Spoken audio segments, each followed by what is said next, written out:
جب آپ سمجھنے لگو کہ آپ نیک ہو اور سامنے والا گناہگار، تو جان لو کہ شیطان کا وار چل گیا اور آپ غرور میں داخل ہو گئے۔ حسد سے بچو، کیونکہ آسمانوں میں سب سے پہلے اسی گناہ سے اللہ تعالیٰ کی نافرمانی ہوئی ہے۔ جہاں آپ کی عزت نہ ہو وہاں مت جاؤ، چاہے وہاں آپ کو کھانا سونے کی پلیٹ میں اور چاندی کے چمچ میں ہی کیوں نہ دیا جائے۔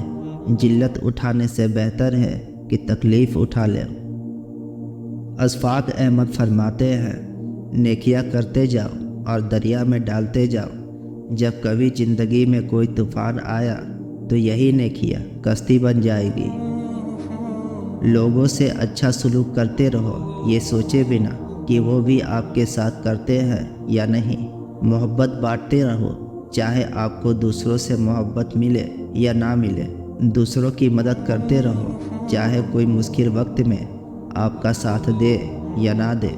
خود کو دوسروں کے لیے نہ بدلو، اور یہ ذہن میں رکھو کہ آپ یہ سب دوسروں کے لیے نہیں بلکہ اپنے اللہ کی رضا کے لیے کر رہے ہو۔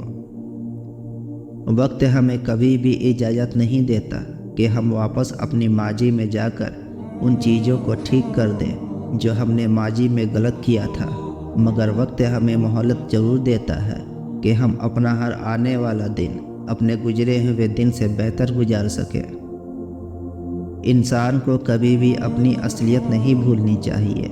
معمولی سے خاص بننے میں بہت عرصہ لگتا ہے، لیکن خاص سے معمولی بننے میں زیادہ عرصہ نہیں لگتا۔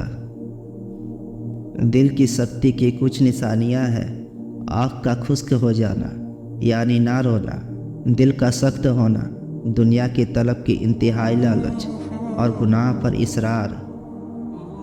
جھوٹ مت بولا کرو، کیونکہ اس سے تمہاری آبرو ضائع ہو جائے گی۔ انسان کی ایمان کی پہچان وعدوں کی پابندی سے ہوتی ہے،